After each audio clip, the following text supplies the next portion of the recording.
Welcome to the Outdoor Test Kitchen Podcast. I'm your host, Seth, along with Tim, and together we'll be discussing all things cooking, camping, and everything in between. We've got an exciting episode in store for you this week, so let's get started. Hey, everybody. Welcome back to the OTK Podcast. And I'm Seth. Obviously, you heard that earlier. And I'm Tim. Welcome back, guys. Yes, and today we've got another fun episode. Some good information. We're starting off with what's bugging you. So yeah, it's the best campsite pest control. That of course pests include mosquitoes and flies and such. So it's really what we're going to focus on today. Yes. Well, and ticks too. Ants. There's a lot of pests out at the campsite. Ticks, those, honestly, they scare me a lot. I don't like them. No, we do not. Actually, this week we were hiking, and somebody wanted to join along. Yeah. So it was a tick. Yeah, a Lone Star tick.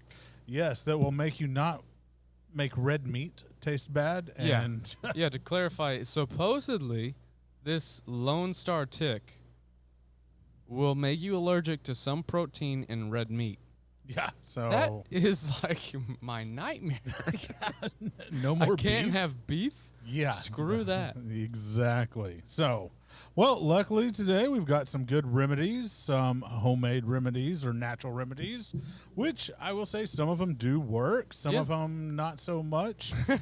And some of them are just kind of funny. Yes. And then some of the commercial products that, I mean, they do work. They work, but are they good for you? Yeah, that's kind of the trade-off. Yeah. But, hey, to be completely honest, if it's bad for me, but I still get to eat beef, I'll take that trade-off. Well, yes, I would any day of the week. Yeah.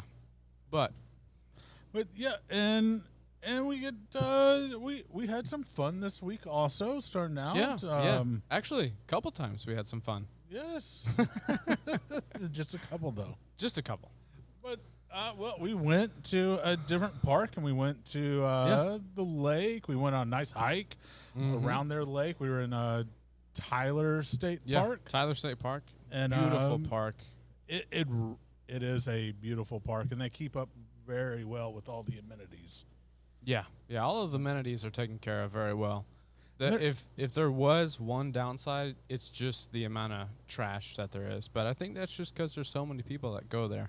Yeah, it's a popular place, and that's why we want to reiterate to always remember, if you bring it with you, take it with you. Yes, remember, full hands in, full hands out. Yeah, and also know that every majority of the state parks, especially in Texas, because that's where we are right now, they have trash cans and dumpsters all over. So just remember, and I understand sometimes you forget or it might blow away, but, just remember, if you brought it with you, make sure you take it back. Yeah, and, even to add on to that point of, hey, maybe it blows away, maybe you forget. Well, if you see a piece of trash while you're out there, pick it up. That's very true. And there's many a times when we're on the trail. Actually, we make a point to, if there is something that we see trash-wise, we pick it up. Yes. And just put it in our pocket or have a little container in the backpack and just throw it away when we see a trash can. It's not too crazy of an idea. But it's because we love the outdoors and we want to keep everything nice and clean. And we want other people, not just us, to be able to enjoy it. We want everyone to enjoy the amazing parks that, especially state parks. I mean, there are parks. So we want to have our own personal responsibility of taking care of them. Exactly. Every time we go out I mean, you just want to really have a place that you can go and enjoy the nature, enjoy what has been given to us. And it was on a Sunday, and we were out there.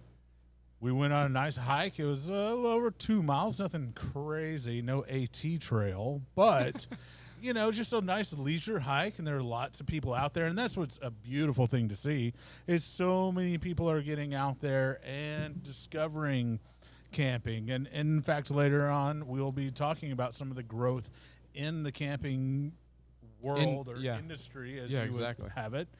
But, we went on a nice hike around the lake, and then we stopped, and, man, they have a great 2 different beach areas, and we went to one. And they actually have, you're right, 2 different beach areas. One of them is more of like a stair access. You walk down concrete stairs, and then you're kind of in this almost the same depth area.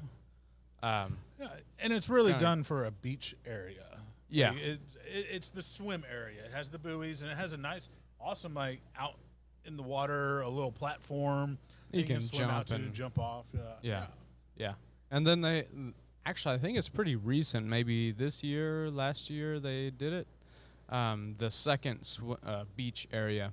Yes, I think it was last year they cleared it out and made it a larger kind of a secondary beach area, because one of the activities that at this park is that the lake is a spring-fed lake, and so the water is very clear, and there's local scuba diving companies will take their people out there, do their open water checkout, people just go out there to dive that, don't want to fly to the Bahamas, but still want to be underwater. And there's actually a underwater swim platform for diving instructors. But, I mean, there's a lot of cool really cool activities out at the old Tyler State Park. Yeah. So, we did a little swimming in their new beach area. And then after that, we made some burgers. Oh, awesome burgers. And it was they were really good. And it was surprising at how little seasoning we did. Yeah, actually, I mean, if you break it down, it was a spur of the moment, and that's what, man, y'all have all got to just love. I mean, you don't have to overplan things. No. We just went for a quick little late afternoon trip. But I forgot to put in seasonings, so we didn't have any salt and pepper.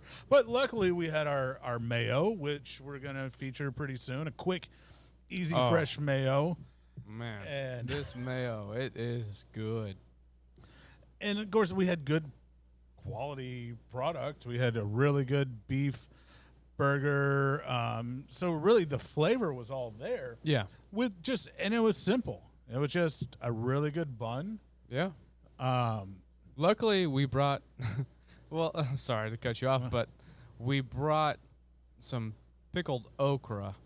And so I used the pickled okra juice to kind of salt the patties. And so that's where we got our salt content from. And just poured a little on while they were cooking, kind of like a marinade. Yeah, like a wet bath. Exactly, yeah. And a little Jameson. Yeah. Cooking we use it for cooking. See? But they were excellent burgers. And you could really taste all the different ingredients from the lettuce, the tomato, the onion, because we didn't overpower it with too many seasonings. And what we had just brought out the flavor of the beef. It was very beefy patty, but it was a grass-fed patty. Organic as well. And, we try to watch what we eat and use the best ingredients that we can, or at least that we can afford. Because that's really what it comes down to is, can you afford it? Which that is, it's hard. Sometimes you got to make some sacrifices in other factors, but other time you pick and choose your battles of, good quality beef is worth it. And actually, if you look at it, the price difference isn't that much because beef all around is up. So yeah, but as probably you've heard from your grandparents or your parents or etc. You take care of your temple. That's what's important. Yes, what you put in, you get out. Yeah. I've obviously had a few donuts, but that's why I hike. Yeah, me too. So, but the one thing that cooking and everything, we didn't have a lot of problem with pests are bugs and whatnot, because there's a lot of awesome remedies and little things natural that you don't really think about that you have in your camp kitchen on the regular, or you can add to it that will really help. Yeah. And Yeah, exactly. I mean, and of course everybody knows, a citronella is a big one. Yeah. And you can get lemon eucalyptus oil. Mm-hmm. Yep. And then, yes, continue. Sorry, I was going to say on the citronella aspect, on doing some research, some people decide to grow their own citronella to make their own concentrates and such. But you got to be very careful with citronella because it will take over. And there's that, to our knowledge, that we've researched, there's not an animal that can eat citronella. So it will just continue to populate, and it's a very invasive species of plant. So you just got to be careful. Yeah, do it in a raised bed. Yeah. That you can control. Indoor or something. Yeah. Somewhere that you know you can control. Well, I mean, that's good advice. I mean, if it's an invasive species, you don't want it to go out. But if you want some, get a planter box or something where you can control it, but also have the benefit of it. Yeah, exactly. And then we've also got a couple of, it's a kind of funny suggestion to take care of your pest situation. Example of garlic.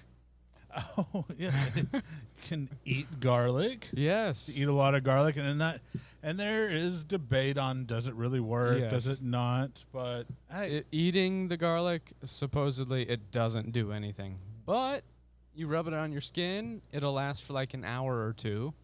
So that, if you're in a pinch and you're making Italian, rub a little of a garlic on you. Yeah. Hey. There you go. If you're hiding from some vampires, I'm sure that'll help too. Exactly. But also there's there's different remedies for different type of bugs, and like we said, ticks.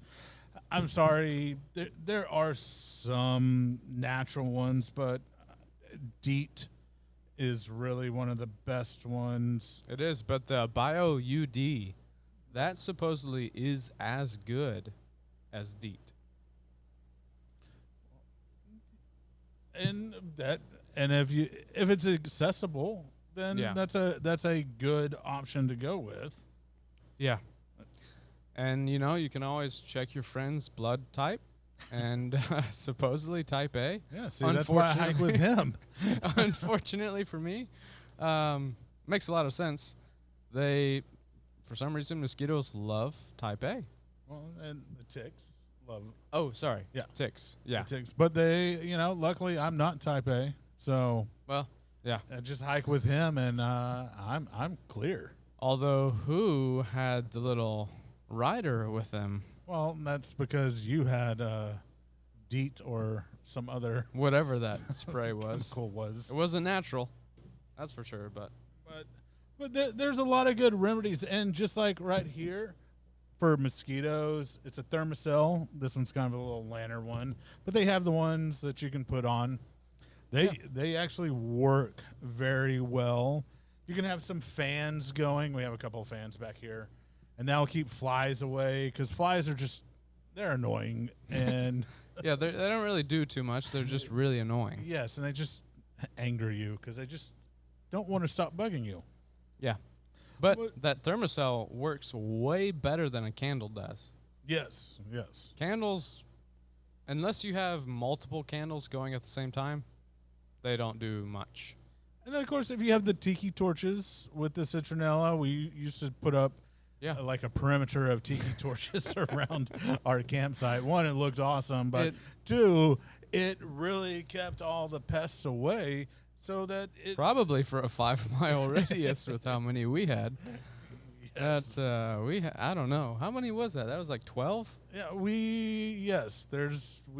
the last time we used all of them, I think there was 12 or 14. Yeah, so a lot. But there's a lot of different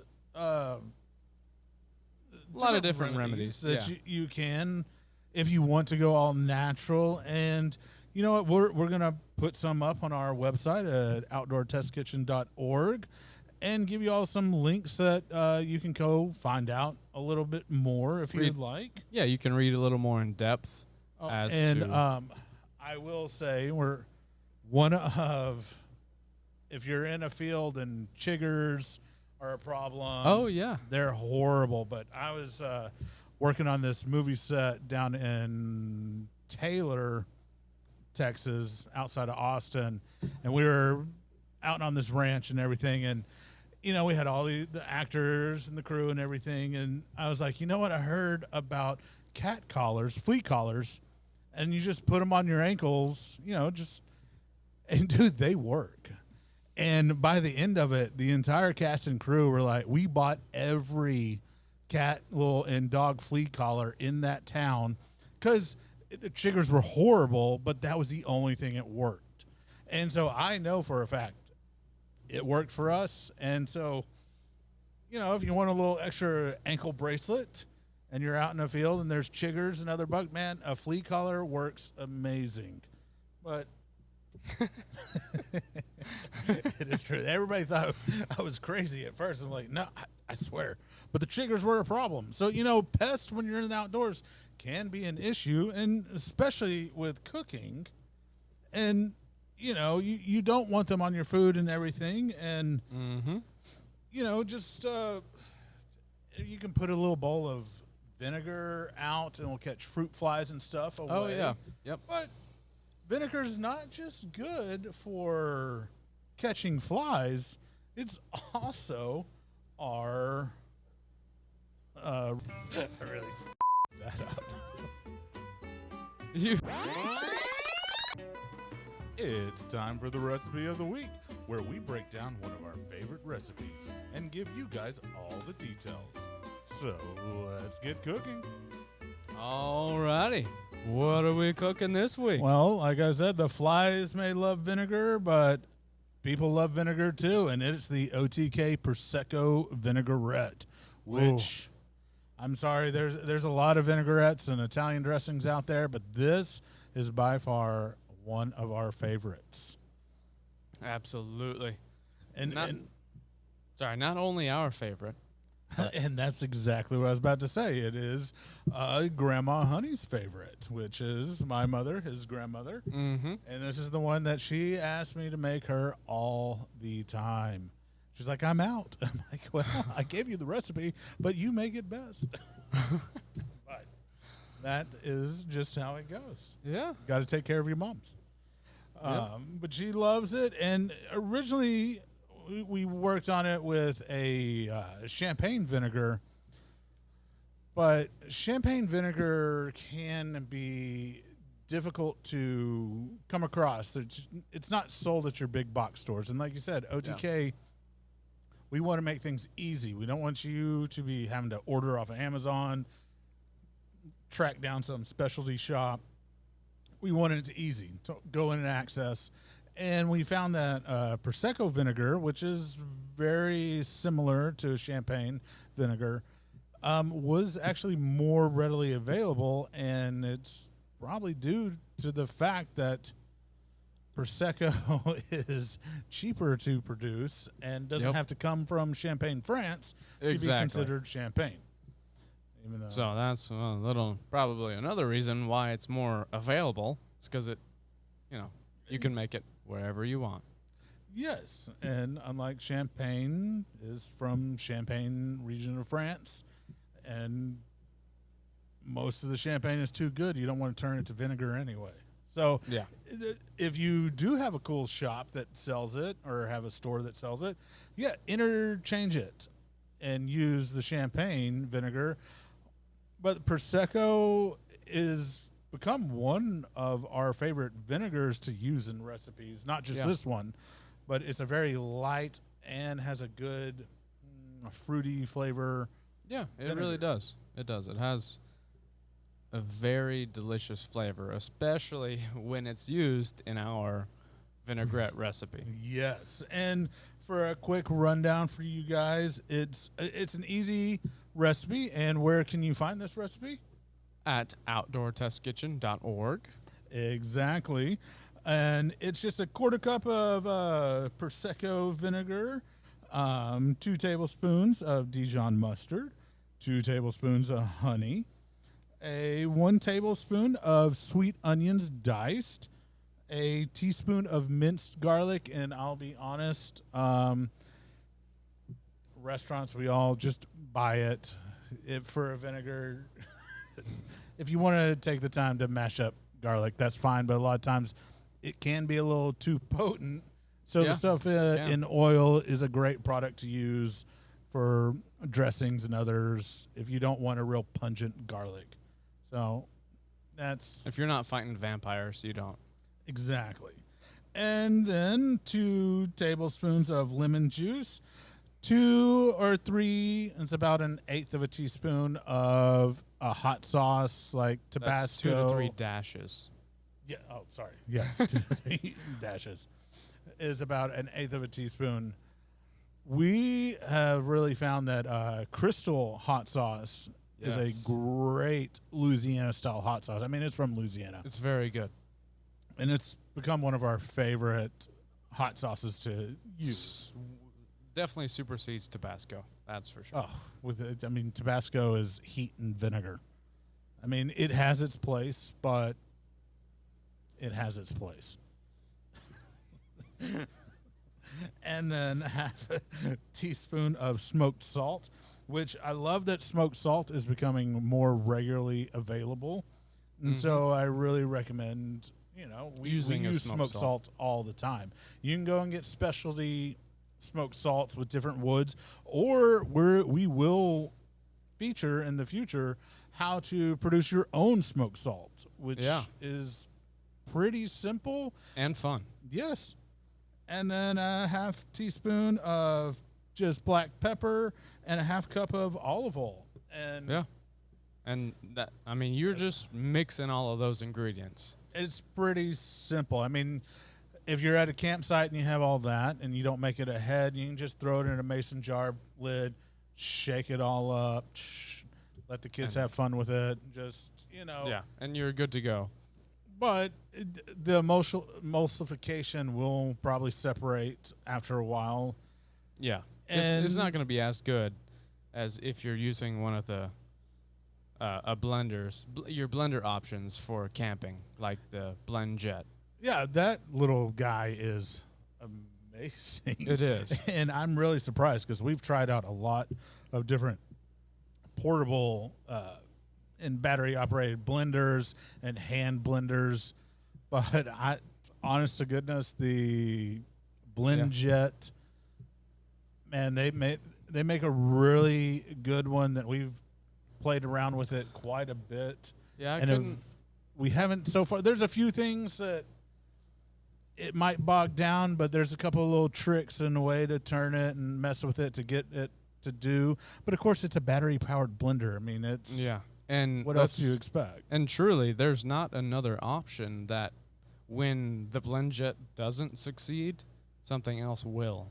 Yeah, unless it's some big, powerful, something you plug into an outlet. Yeah, a Vitamax or something of that nature. I mean, it works is what we're trying to get and at. it is a great product to take with you at the campsite. I mean, it's small and compact. We have one. Right now, it's right over there, but it's the base because honestly, I was using it not just today, earlier to make mayo, trying out a different mayo recipe with it. And so the rest of it is in the sink, and I haven't washed it, so that's why it's not sitting here to show. Or if you want to use a fancy word, an aioli, you can use it to make an aioli. Yes, you can. And but for the vinaigrette, man, and the beautiful thing about the vinaigrette, unlike if you're doing it in a bowl and you slowly drizzle your olive oil and go through the whole thing of emulsifying it with a whisk, which works beautifully. And then if you do it correctly, it won't separate. But with the Blend Jet, you can put all the ingredients in at the exact same time, push the button, and it does its thing, and it's perfect. Ready to go. Every time. So that's one of the things that's easy. You can make it ahead, of course, but the flavor profile, it's not just for salads. In Yeah. fact, I mean, it's a great marinade for chicken, pork. We have a salmon pack recipe that we add into it. Added into a little kick to chicken Milano with a little bit of cream. It gives the right acidity to balance out a lot of dishes because it's not too acidic compared to like apple cider vinegar or some that like it's a very smooth. Yeah. And it can balance out. And I tell you what, I mean, balsamic is good, but it's a little fruity. But traditionally balsamic is put on a caprese salad. Man, put this on it. It's out of this world. Some fresh farmers market tomatoes. Yeah.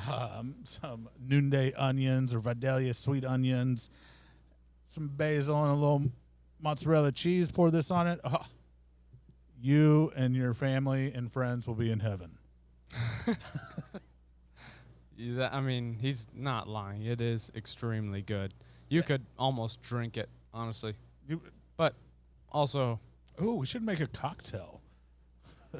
That would be a very interesting vinegar cocktail. yes, that would be.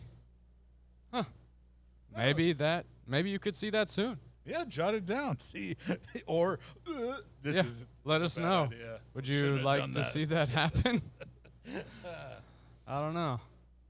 I would be interested, but not surprised if it's, you know. And and so when you think of vinaigrettes, don't just think of them as salads or just for salads. Vinaigrette is very useful, like we said. Marinades, adding it to sauces. Did a pork tenderloin and just took some leftover pepper jelly, mixed it, a little bit of that to balance it out, and cooked it for a little bit, and then poured it over and glazed it. Made basically a pepper jelly glaze with that vinaigrette, and glazed the pork tenderloin. Honestly, it was really good. And we added a little cumin to that as well, didn't we? Well, To the tenderloin. To the tenderloin, did a kind of a chili rub Yeah. with chili powder, cumin, and It was everything, and it was rubbed a it. And chili rubbed tenderloin. It sounds with weird. pepper jelly. Different with pepper jelly. But it worked very well. And It really did. Was delicious. Yeah. It didn't last. No, no, it did not. So, guys, just remember, man, get out there, cook, and use some of these simple recipes because we try when we're developing and working on recipes. We try and make sure that you can use them. You can actually execute the recipe. And that it's easy so that it's not taking up your whole day. That it's not like, oh, I got to do all this. And, yeah, we do a lot of prep ahead on some things. But this is simple enough. It can be done at the campsite. Yeah. If you need these ingredients for other items, man, you can whip this up in no time. And that's really what here we try to come up with is taking somewhat can be complicated recipes and really figuring out how to make them easy at a campsite. Yeah. And because we want to eat good and we want that to be part of the adventure and a lot of the draw. If you're just eating garbage when you go camping, are you really that encouraged? Like, well, I would love to go camping, but then I know I'm just going to eat this garbage. Yeah, the whole time, every or time freeze dried this and that. And I understand on the AT that's one thing, but if every time you go camping and you're gonna eat a corn dog or a hot dog or a hamburger, or I mean, most people that's what they have, either that or a sandwich. If every time you go camping that's what you eat, you're not gonna go camping that often. yeah. So I mean, cooking is part of the adventure of camping. Cooking, especially cooking over open fire. That is. Oh. I mean, that's part of the fun of it. So Yes. that's what we're our mission statement is trying to help other people enjoy the outdoors and to eat very well. But you know, there's all kinds of things, and especially since camping is growing. Yes, it is. So it's time for the news. Brought to you by OutdoorTestKitchen.org, the website that is there to help you with all your camping and cooking needs. Now to the news. And yes, on the news of the week, we have camping is increasing in popularity, but so are the prices. But is the quality increasing with the prices? And that's what we're here to discuss. Exactly. Does the old saying, you get what you pay for, really hold that weight? And spoiler, no, it doesn't. Yeah. All right, well, we're done with this one. Yeah, well, this segment's over. See you next time. No. I mean, it's unfortunate. We've got all these new people joining the community, and Yes, I mean, and that it's not unfortunate that they're joining the community. It's unfortunate that sorry, I didn't mean that. that it seems with the popular growth of camping and outdoor activities since COVID.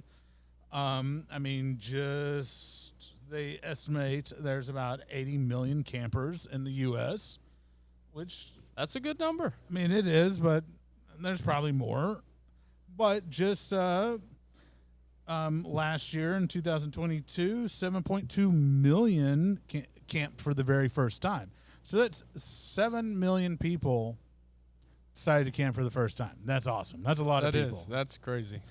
And, you know, over the past couple of years, there's been about 15 million new first-time campers. Over the past 2 years, so that's pretty consistent, 7.2. Yes, I mean, that's awesome growth. And that's awesome growth with the industry that we buy our gear and, you know, and figure out what we can use, our different RVs and tents and everything. But it seems that the quality isn't really going up. And even if adjusted for inflation, the prices are higher than what they were just a few years ago. Again, adjusted for inflation. But the quality has not changed. And so it's kind of, and a lot of the new gear that they're advertising is honestly, and that's why we're testing it all, but honestly, usually it's the simplest design and it's not the thrills and all the crazy looks of it. A lot of new gear looks awesome. Yeah.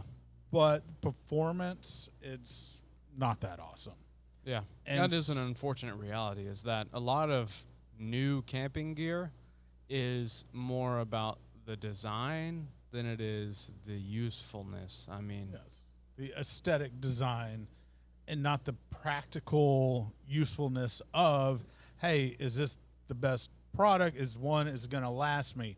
And I know a lot of people not people, but companies look at, well, most people camp maybe once or twice a year, so my product only has to last.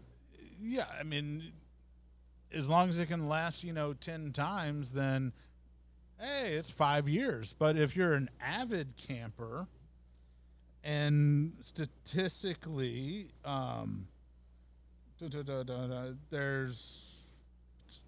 there's quite a large group of avid campers, but the majority of the avid campers have a household income of around $50,000. But that's the beauty of camping. It's not a millionaire's game. I mean, it can be. Don't worry. I love glamping at times. I mean, but I love a simple, bushwhacking, and at least I have a sleeping bag or can lay down and get some rest with a little bit of shelter. It's all fun. But a lot of the products now are, as we're going through different ones, it's really more about the aesthetics and not about the functionality and the longevity of a camp, equipment.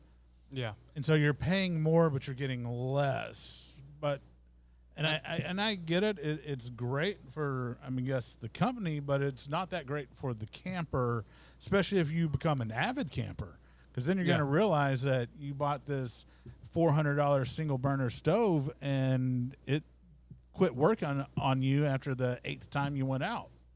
Yeah. But So I mean, I tell you, one of the quick ones we have is about a $20 butane, and even in catering and everything, we use them all the time. They're durable. We know exactly the BTUs, average about between 7,000 and 9,000 BTUs, but you can pretty much do anything and everything on them. It may take a little longer because of the low BTUs, but they're durable. You can throw them around, and every time they'll you get click the job it, done. yes, and I love them. And they're ugly, but boy, do they work. Exactly. And then go ahead. Sorry, I was just gonna say that it's kind of what we're getting at is it's not what it looks like. It's how it performs. And I think that number you're trying to get at is an avid camper camps 11 times per year. Yes. And so then I guess we're extreme campers, because 11 times seems not that many, and that's avid. Yeah. Yeah, that's and on average the avid campers make that 50,000 a year. So when, like you said, if somebody's looking at camping and they're like, wow, well, what every company is pushing is this $400 stove, you can't afford that. And so I think that's a portion of the reason why there's only 13% of all campers are avid campers, is because you can't afford what you should own to camp. But in reality, there are a lot of good products out there that aren't that expensive. Yes, and that is very true. And it's unfortunate that a lot of the resources out there when you're trying to look for really good product, even their budget by, if you look at a couple of publications and stuff that rank gear, Not the avid budget. they'll have a budget buy, and it's still, if you look at the specs, the specs versus the price, it doesn't really match up. It's not budget and it friendly, and the specs just don't really check out. Now, we've bought a lot of different stoves. Yeah. And have spent from, like I said, $20, even less than that if you really look at some of your bushwhacking or Yeah. Stoves. The stoves and the little wood tiny burning ones, ones. and the rocket stoves. But dude, there's some rocket stoves that are outrageous, and it's like, wow, that's that's really expensive for such an inconvenience. Because I'm sorry, guys, rocket stoves are not that convenient or efficient. Yeah. I mean, They can be, but some of the rocket stoves are as much as our Camp Chef Mount Everest stove that puts out 10,000 BTU per. 20,000 BTUs per. Well, yeah. No, per burner. Oh, it's 20,000 per burner. Yes, you're thinking I'm of crazy. Coleman offers a 20,000 BTU stove, but remember, always read your packaging. See? Because it's usually 20,000 for the both of them, and so it's 10,000 per burner. But Camp Chef Everest does a beautiful job. And in fact, that is our favorite right now. We've got to get their new one that they designed. Yeah, we haven't tested their newest version, but we're going to. But it still has the 20,000 BTUs. I don't know if it was just a aesthetic redesign because the performance looks about the same, but that is on the to-do list. Yeah. But right now, our Camp Chef is our go-to, and I'm telling you, we have put it in the probably 2 years of having it in worth about 10 years worth of camping. Yeah, seriously. I mean, we have cooked almost every meal on it, so that's. It's our basic comparison of all the other ones. If everything we're testing against that right now, and so far it's the best. And I can see some of the complaints, but on some of the controls, Yeah. but we've never had a problem. And I mean, we've had a giant shop fans just blowing at it to see how the wind is. And I mean, yes, it's going to affect, and that's with no wind guard, but it has so far been the best for the money that when we got it. Unfortunately, it's probably a little more than what we got it for. But I think it's value-wise, it's actually something that will last, and you'll have it for years and years on end. You're not going to be buying one every season or every 2 or 3 seasons. It could be like an old school, old Coleman dual fuel one that can be passed down from generation to generation because it's a good quality design and quality product in building it. Now, like I said, we haven't tried the new one, but it is on its way. So we're going to start messing around with that one. Mm-hmm. So that's kind of the news trend of, it's so awesome to see so many new campers coming out there. But it's also, as a camping community, we also kind of need to make sure we hold our gear providers responsible of like, hey, let us give us good quality gear. You know, I'd rather quality over aesthetic. Yes, and give us good practical gear, what actually works. It doesn't have to, I mean, things can look good. Come on. Like I said, we put up a movie screen in our campsite and watch movies. I mean, yes, we kind of glamp too. And we do. It's awesome. And it's really... It is. It's awesome. We have a full kitchen set up, similar to what we have here, and we have a projector. We basically build tiki torches. You know, we have a tents with the bedroom areas. We have a kitchen area, dining room area, a TV area, a living room area around the fire pit. But you know, we set it up like a house but we're just outside enjoying nature. So it's that much fun that anybody can get out there and do it. And plus, when it's hot in summer, I'm not blaming you people with RVs. I'd like that AC too. And I think it's so inventive of seeing so many people take the little window units. And that's put them inside their tents, or, you know. Hey, and they're out there, man. There's nothing wrong with a little convenience.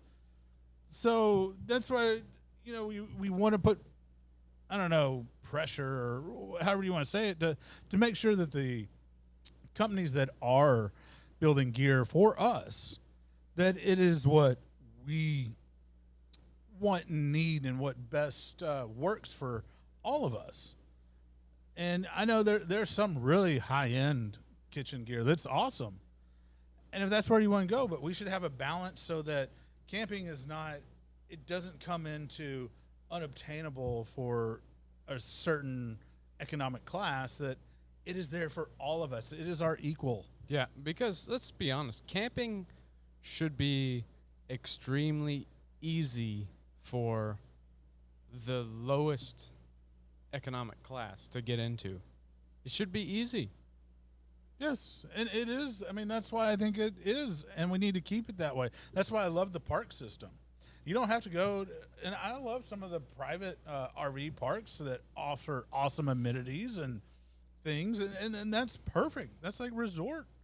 It's a lot cheaper to enjoy those areas and have probably way more quality time than going to, you know, a big theme park that you're going to stand in line for, you know, 45% of the time you're there.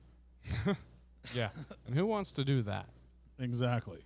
But, and so that's what we want to make sure, that everybody is able to get out there and enjoy, because when you're outside and spending time with your family, that is the ultimate time. And luckily, a lot of camp spots, man, there is no cell service. I know that may freak some people out, but hey, sometimes it is great to unplug or have no service so people can't annoy you and bug you, or you're stuck on watching us and listening to us.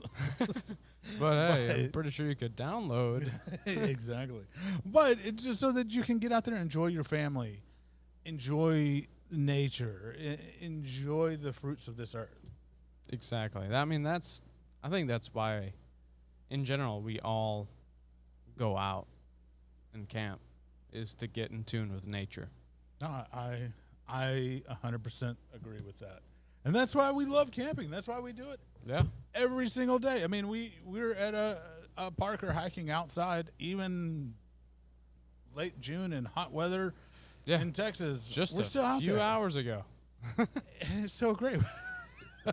Real quick before we go, we were on a trail and see deer and everything, and then we were coming up. And it was a little my dusk, goodness. and this skunk comes just Charges at us. charging like, and I yell a naughty word and say, "Look, no!" Like, and I'm not a runner, but I'm like, it's a skunk. I'm running the opposite direction. That sucker chased us. And I'm not scared of this. I'm scared of the aftermath of if Yeah. it sprays me, then that is just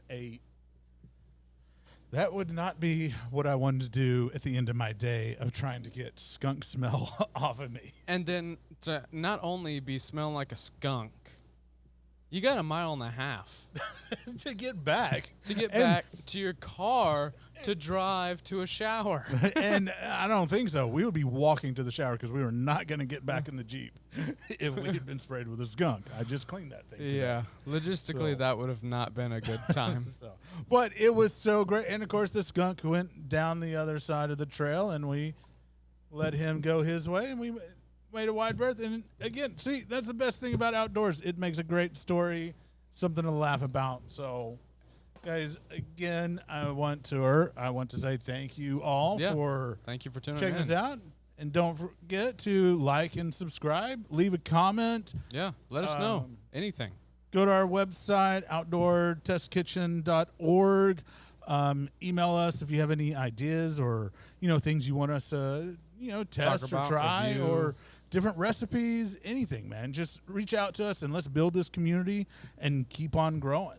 Exactly, and you can check us out on Instagram, Facebook, YouTube, all of that. Outdoor Test Kitchen. Awesome. Well, keep informed. And we put out little shorts of different little recipes. So, Yeah, yeah. the The and- easy ones. Yes. We'll get to the more complicated ones. Yeah, eventually. They're more detailed. Yeah, a lot more. They're not really. They're really easy because we wouldn't be doing them if they weren't easy. Sometimes. So, all right, guys. Well, thanks again. And remember, keep cooking and keep camping. Yeah.